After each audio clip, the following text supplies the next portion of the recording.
Bon, la rencontre de maintenant, tu sais, chez moi.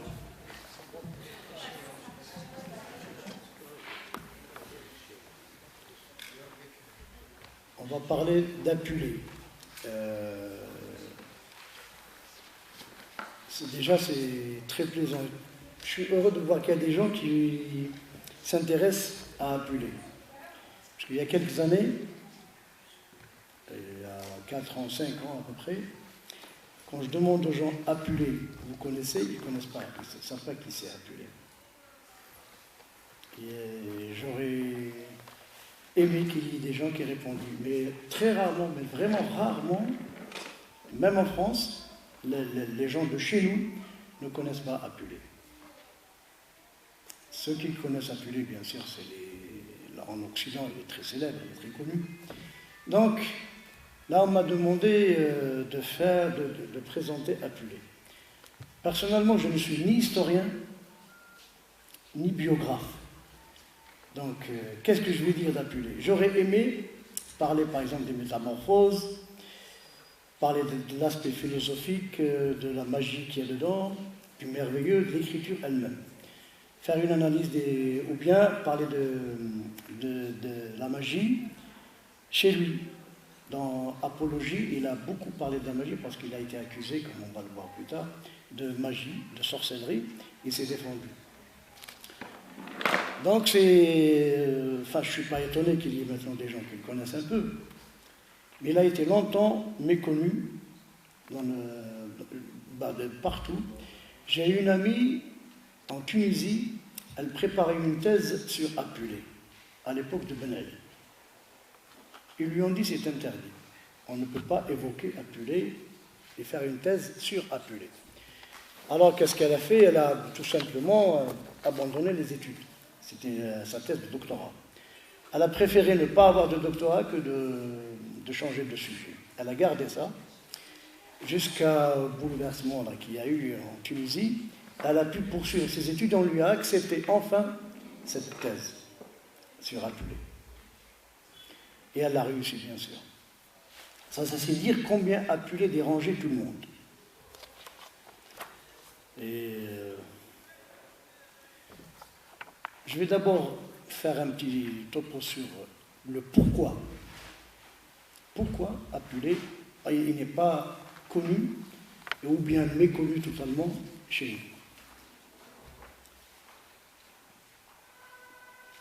Est-ce qu'on va revenir jusqu'aux années 50, quand on a voulu créer l'État, la nation musulmane et la nation islamique, qui était devenue une nation arabe, parce que les Juifs Israël avaient refusé. Quand ils ont voulu créer l'État islamique, Israël a refusé, et elle a obligé les États-Unis d'intervenir et d'imposer à la France une nation arabe. Pourquoi? Parce que la nation arabe, elle serait basée sur du non-existant totalement. Parce que les Arabes n'existent pas, la nation arabe n'existe pas. Mais la nation musulmane, elle peut exister. Si on avait fait la nation musulmane, c'est plus dangereux pour Israël que d'avoir créé la nation arabe. La nation arabe, elle est basée sur des handis. Tel peuple, qui est le peuple qui est réellement arabe, à part l'Arabie et les pays du Golfe? Il n'y en a pas. Donc, cette notion de nation arabe n'avait aucun fondement. Elle pouvait passer. Donc, on a promis à Nasser, Jamal Abdel Nasser, d'être le président de cette nation, et on a promis à Ben Bella à l'époque, en 1952 déjà, qu'il serait le président de l'Algérie arabe. Il fallait qu'elle soit arabe, parce qu'il préparait déjà, avant la guerre même, il savait qu'elle allait être indépendante. Et il y a beaucoup de documents qui parlent de ça. Donc on a créé la nation arabe au lieu de la nation... parce qu'on aurait pu garder, comme on appelait ça à l'époque, dans les années 50, il y avait l'ajamisme. L'ajamisme al-ajami. Du moment que l'islam reconnaît l'ajami, c'est bon. Donc on pouvait faire une nation avec des noms arabes. Mais en acceptant, en refusant l'ajamisme, on a accepté la nation arabe. D'ailleurs, elle a duré combien de temps sous Nasser? Il y avait quoi? Il y avait le Liban, je crois. Il y avait, je me rappelle, il y avait l'Égypte, le Liban, je ne sais plus, l'Irak, non? Ouais. La Syrie aussi. Je ne sais pas, il y avait 3-4 pays qui avaient accepté, ils avaient même un drapeau et tout ça, mais ça n'a pas tenu longtemps. Et ça, c'est normal. Donc c'est à partir de là, même tous les États qui se sont succédés chez nous, tout ça, ils ont participé, c'est-à-dire leur but c'était l'appauvrissement du sol. On appauvrit le sol, et ainsi que la culture. Donc le but c'était l'inculturation, ou la déculturation, comme j'avais dit tout à l'heure, de cette identité. Donc il fallait anéantir totalement l'élite, ce qui peut être considéré comme une élite, sans passer par les polémiques qu'on connaît, les guerres intestines et tout ça. Et Apulée fait partie de cette élite. Parce que là, quand vous allez savoir qui était Apulée, vous allez être étonné. Avec les moyens de communication modernes qu'on a maintenant, on a pu quand même échanger et parler réellement d'Apulée entre nous, donc on commence à le savoir. C'est pour ça qu'en 2010, j'étais révolté contre ça. J'ai réédité moi-même, avec mon argent, j'ai réédité l'œuvre d'Apulée. J'ai commencé par les Métamorphoses. Les Métamorphoses, elles sont connues sous le nom de Landor, Ariel Moro. Ça, on va revenir plus tard. C'est-à-dire, avec les nouveaux médias, si on refuse de vous éditer, s'il n'y a pas un éditeur, qu'est-ce que vous faites? Vous allez vous éditer vous-même. Ou bien, n'éditez même pas, vous allez le faire passer justement sur Internet, tout le monde va le lire. Donc, la communication se fera, sans problème. C'est comme ça qu'on est arrivé à retrouver un peu de notre histoire. Partager surtout. On commence à partager. Avant, vous pouvez faire une manifestation quelque part, personne ne le saura. Aujourd'hui, on le sait. Il suffit juste de mettre dans les médias, l'Internet, et c'est bon, on le sait. Donc, c'est-à-dire le but a toujours été de détruire, d'effacer la trace que les anciens ont laissée pour nous. On voit le cas des mosaïques qui ont été déterrées, qui est détruite aussi, des villes entières. On a découvert une ville entière quand on a fait la route vers Hitamlet, qui va vers Hajmint. Quand c'était Chabani qui construisait la route, en creusant, ils ont trouvé des maisons, des squelettes, toutes. C'est-à-dire, il n'y avait que des squelettes, mais le reste, la poterie, tout était intact. Quand ils ont annoncé ça, alors la gendarmerie est arrivée, bien sûr. Ils ont dit, ah, il y a un squelette, donc il y a un mort. Non, il faut faire une enquête. Alors qu'on voyait bien que c'est un truc qui datait de 1000 ans. Alors ils ont fait une enquête, ils ont découvert, ah non, ma fiche fait là. Allez, on va tout détruire. Ils ont tout détruit, ils ont dit, continuez la route. Donc on a une route sur une ville, entière, qu'il faudra bien un jour redéterrer de nouveau. Donc, elle est détruite. Le Madrasan, qu'est-ce qui reste du Madrasan? Plus rien. Je l'ai vu, rien qu'hier je l'ai vu, c'est vraiment un tas de ruines. Il ne reste plus rien dans le Madrasan. On a enlevé tout ce qui était avant, on a créé autour de Madrasan une petite légende d'un roi qui s'appellerait Medrouche, je ne sais pas qui serait enterré là-bas, complètement idiot, mais on l'a accepté. C'est pas grave, elle fait partie de notre histoire et on va l'accepter, même si c'est faux. Ça fait partie de la légende. Un jour, il y aura des archéologues qui découvriront la réalité de ce site. On saura ce que c'est ce site enfin. Personnellement, je ne crois pas que c'est un mausolée, ni une crypte, ni rien du tout. Qu'est-ce qui reste de Timgad? Des ruines, des ruines. Il reste, on a les plaques là, c'est des plaques écrites en latin. On les a détruites. Elles gênaient parce que c'était gênant, parce qu'elles étaient situées là où il ne fallait pas. Elles sont situées là où il y a eu la première balle qui a été tirée probablement. Donc il fallait détruire ça pour mettre autre chose à la place.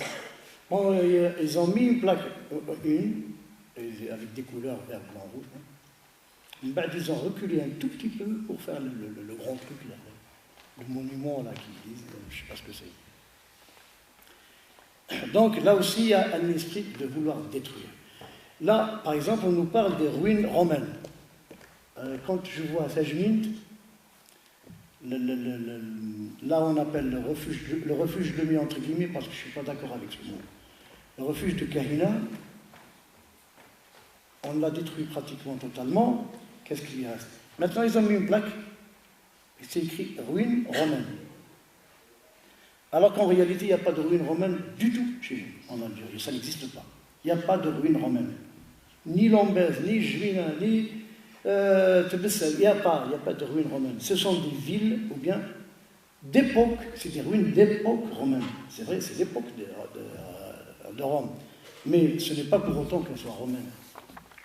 Donc là, je ne suis pas d'accord avec cette appellation. Je ne suis pas d'accord avec le refuge aussi. Kahina, elle ne se réfugiait pas, je ne suis pas d'accord. Elle ne s'est jamais réfugiée quelque part. Elle fait sa guerre sans avoir un refuge.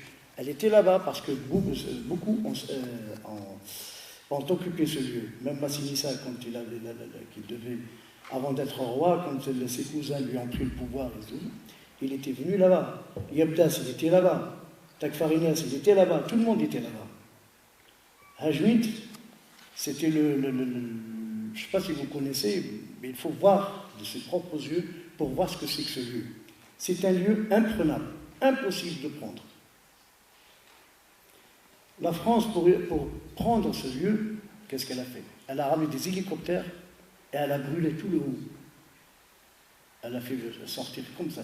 Elle a brûlé, c'est-à-dire en haut, on laissait les animaux. Elle a tout brûlé pour que les gens se rendent. S'il n'y avait pas d'hélicoptère, non. À l'époque, avant, on ne pouvait pas survoler, eh ben, le site était imprenable. Celui qui est là-bas, on ne pourra pas l'attaquer, ni le surprendre, même pas. Donc voilà. On arrive enfin à la découverte de Mador. Mador, Ndarouch, on vient de découvrir quelque chose d'extraordinaire. Et c'est quoi Mador? Mador, on nous a toujours dit, c'est juste une petite ville à des côtés de Soudaras, c'est tout ce qu'on sait d'elle.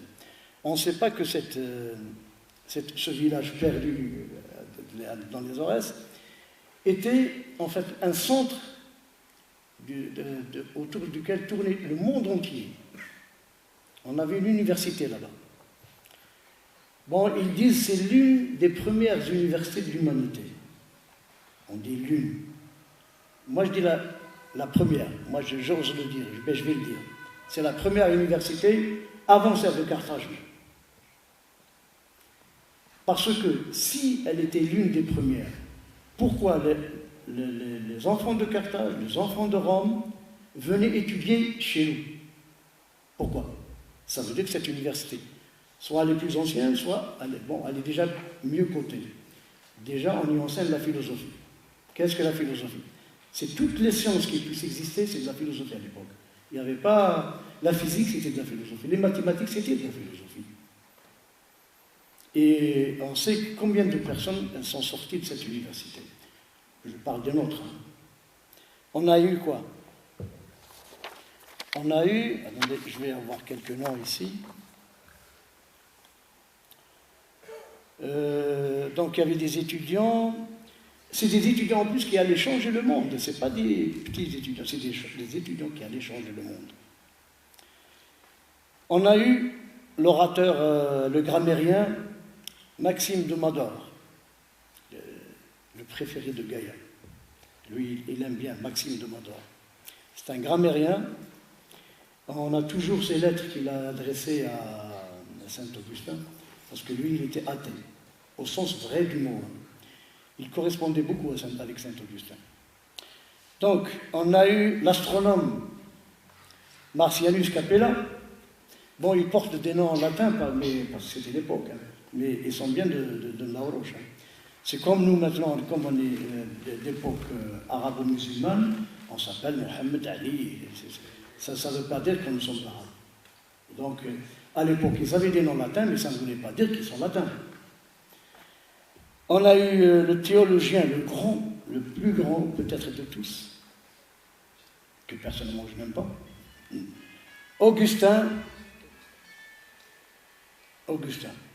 Qui c'est cet Augustin d'Hippone, évêque d'Hippone? Ben, c'est Saint-Augustin tout simplement. On va parler un peu de lui beaucoup parce que lui, c'est celui qui a parlé le plus à l'époque d'Apulée. Et bien sûr, on a le seul et l'unique Afoulay Ndaroche, Apulée de Mador. Je ne vais pas vous lire ce qui est écrit ici, ça ne sert à rien, on va en débattre après. Donc, aujourd'hui, nous savons qui est Apulée, mais il devient très dangereux pour les autres. Pourquoi? Parce que reconnaître Apulée, c'est reconnaître que notre histoire ne commençait pas avec l'arrivée des Orientaux. Reconnaître Apulée, c'est aussi reconnaître notre identité, car cet érudit, il a toujours revendiqué. Apulée revendiquait son identité. Il se disait berbère. Il disait, je suis le plus berbère de vous tous. Pourquoi? Il dit, ma mère est une Gétule et mon père est un Numide. Et donc, je suis mieux que vous tous. Il revendiquait ça, et en plus, c'est l'un des premiers à s'être soulevé contre la romanisation. Quand ils ont voulu romaniser tout le pays, tout le monde devait apprendre le latin. Lui, il était contre, déjà. On verra que quand il s'est défendu pour sorcellerie, il a été accusé parce qu'il était jeune, il était riche, il était beau, et il avait dans la tête quelque chose. Il arrive en Libye actuelle, enfin c'était en Tripoli actuelle, elle s'appelle Agia à l'époque. Il arrive là-bas, il trouve, c'est un de ses disciples, un élève à lui, qui le présente à sa mère. Et Apulée est tombé malade, il va donc vivre chez ces gens-là pendant un laps de temps. Il y avait la mère, Emilia, la mère de ce garçon, qui est tombée amoureuse de lui, d'Apulée. Elle lui a proposé donc, c'est elle qui l'a demandé en mariage. Il a accepté. C'est une décision qu'elle avait prise qui était très, très, très intelligente. Donc elle s'est mariée avec lui. Alors, comme elle était très riche, mais extrêmement riche, elle gérait bien sa fortune. Sa famille qui voulait que la fortune reste toujours dans la famille et pour en profiter beaucoup, il voulait la marier dans la même... C'est-à-dire, son non-mari qui était mort, il voulait la marier à son frère, pour que la fortune reste. Mais elle a refusé. Elle est restée 14 ans veuve, et de tout d'un coup, elle accepte Apulée. Donc, Apulée s'est défendu de lui-même. Je ne vais pas vous parler de toute l'apologie qu'il avait faite, mais je vous parle juste quand il s'est adressé aux jurés, les jurés. Il y avait des jurés, les jurés étaient composés de latin, grec, phénicien et des locaux, des Numides. Avant de commencer son apologie, sa défense, qu'est-ce qu'il dit? Il dit, comme je suis dans mon pays, je vais m'adresser d'abord aux miens. Alors il s'est adressé aux siens, en la langue de l'époque. Donc il a parlé berbère, certainement. Et une fois fini, il passe directement aux Grecs. Il leur dit, vous êtes les sages des sages, c'est à vous que je m'adresse maintenant. Il s'est adressé à eux en grec, parce qu'il parlait le grec aussi. Puis il s'adressait aux Phéniciens en leur disant, comme vous n'êtes plus dans mon pays, vous n'êtes plus des colons, juste un truc commercial du côté de Carthage, il n'y a pas de problème, il leur a parlé en phénicien. Arrivé aux Romains, qu'est-ce qu'il leur dit? Vous êtes un colon et je refuse votre langue. Je ne la parlerai pas. Je ne défendrai pas en latin. Vous voulez savoir ce que je dis, vous lirez après. Il y aura un écrit qui sera fait en latin. Mais il est arrivé à s'imposer et à être déjà blanchi de cette accusation de sorcellerie. Dommage, ça aurait été plus intéressant de parler de cette plaidoirie, ça aurait été bien, parce qu'il a vraiment des arguments incroyables. Mais ça viendra peut-être un autre jour. Donc, reconnaître Apulée, c'est tout ça.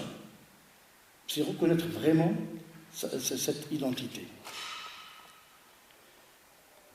Reconnaître Apulée, c'est reconnaître le berbère, que le berbère était déjà civilisé.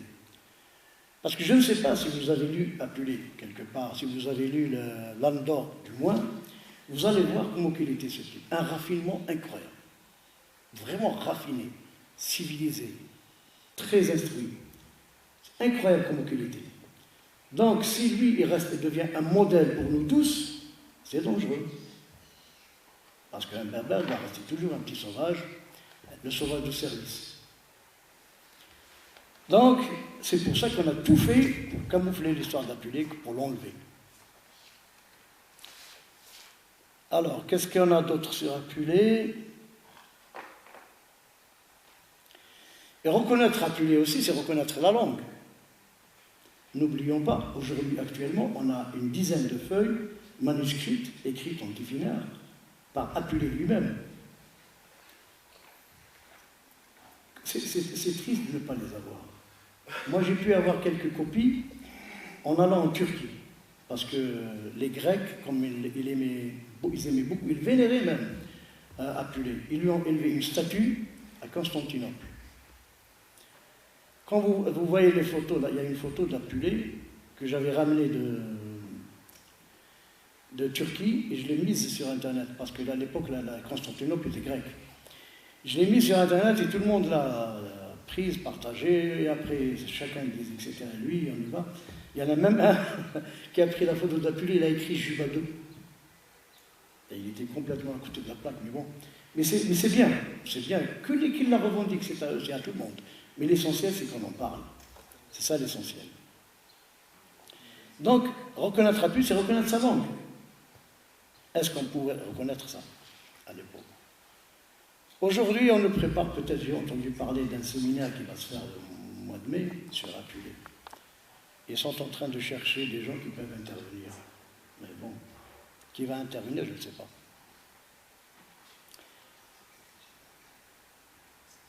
Donc, je ne vais pas dire beaucoup plus d'autres choses. Je dis, par exemple, on lui a donné le nom de rhéteur de Mador. C'est le rhéteur de Mador, parce qu'il est d'une éloquence incroyable. C'était quand même Apulée de Mador. Et ça fait quand même honorer cette ville qui a donné tant de génie. Pour moi, personnellement, quand on me dit Einstein, c'est le génie qu'a connu l'humanité, moi je dirais Apulée. Pour moi, personnellement, Einstein ne fait pas la moitié d'Apulée. Il est intelligent, certes, mais Apulée, il est encore plus. Et parce qu'Apulée, c'est un homme de science. Non seulement de la science normale, mais de la science paranormale. Donc il était dans la magie, il était prêtre de plusieurs cultes. D'Isis, de Sculape, il était le prêtre. Donc il avait quelque chose à dire, quelque chose à présenter. Dans l'âme d'or, il l'a écrit en 11 livres. Le chiffre 11 a intrigué beaucoup de monde. Pourquoi 11 livres?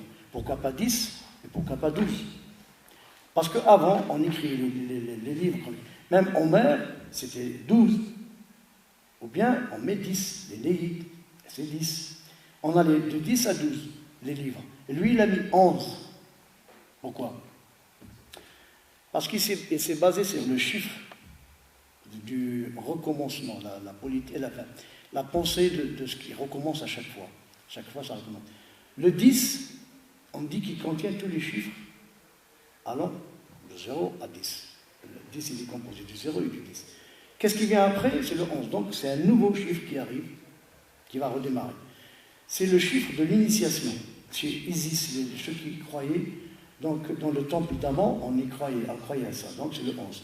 Et alors il a divisé, vous allez trouver l'histoire, la plus grande histoire d'amour qui a été contée à ce jour, celle d'Eros et de Psyché, au chapitre 4, 5, 6, donc dans la moitié. Et vous allez lire l'âme d'or, vous allez voir que Eros et Psyché, il dénote, il sort du contexte. Ce n'est plus l'âme qui raconte l'histoire, c'est quelqu'un d'autre. Il n'entend pas une femme qui racontait une histoire. Ben, je ne vais pas vous raconter l'histoire elle est connue, même chez les non-mères, les anciens, les vieilles, on connaît cette histoire, d'Eros et de Psyché. Juste pour dire un mot, Eros et Psyché, vous savez que Apulée a été découvert à peu près 9e siècle, à peu près. C'est-à-dire on a découvert son œuvre. On croyait qu'il était latin. Et comme il était né en 123 ou 125, donc il était déjà à l'époque de Jésus, des chrétiens. On a cru qu'il était chrétien. Donc on l'a honoré, on l'a mis à la compteur. C'était vraiment le génie des génies. On le reconnaissait. Tout d'un coup, on a su qu'il était africain, qu'il était berbère, qu'il n'était pas du tout latin, qu'il n'était ni grec ni rien du tout. Et on ne pouvait plus revenir, c'est ce qu'on avait dit avant, mais on l'a ignoré, on l'a interdit. À partir du XIIe siècle, Apulée était interdit. Il fallait attendre Victor Hugo et Théophile Gautier, Maupassant. C'est eux qui ont fait revivre Apulée. Et Victor Hugo disait, sans Apulée, nous n'existerons pas aujourd'hui. Il a créé le premier roman de l'humanité. Le premier livre de l'humanité, c'est lui. Je parle de roman et non pas de poésie. Parce qu'il y avait les Grecs, ils avaient écrit de la poésie avant lui. Il y avait des livres de sciences, de philosophie, il y avait. Mais un roman, comme on appelle en arabe riwaya, ça n'existait pas sous cette forme. Ça n'existait pas. C'était de la poésie lyrique, c'est de la poésie épique, mais c'est jamais un roman. Et Apulée a découvert donc cette manière d'écrire. Il écrivait non seulement un roman, et en prose, et il parlait avec le je, à la première personne. Ce qui a fait croire à Saint-Augustin que Apulée était devenu réellement un âne. Il s'est changé en âne, il transformé en âne. Saint-Augustin, il croyait réellement, il le croyait, il le dit dans ses confessions. Donc il a écrit ce livre qui est considéré donc comme le premier livre de l'humanité, et en plus c'est le plus grand livre d'histoire fantastique et le meilleur livre d'aventure. Il n'a jamais été égalé à ce jour. À ce jour, on n'a pas écrit un livre pareil. Et on ne peut pas écrire un roman en inventant, par exemple, un nouveau règlement dans la manière d'écrire les romans. Impossible. Apulée a fait tout pour que ne soit pas. La manière d'écrire d'Apulée est la même manière d'écrire aujourd'hui. Donc,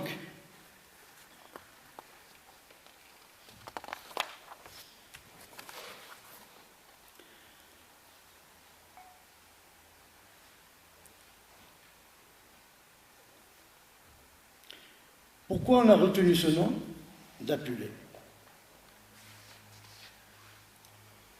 On dit qu'il est très mystérieux. Mais pourquoi aussi il y a eu des attaques contre lui, il y a la haine. Les chrétiens, ils ont une haine incroyable d'Apulée. Saint Augustin lui reproche de ne pas être chrétien. Il dit dommage qu'Apulée n'était pas chrétien, parce qu'à son époque, il était encore plus célèbre et aimé que Jésus. Il ne comprenait pas pourquoi il n'est pas chrétien. Mais lui, il a refusé.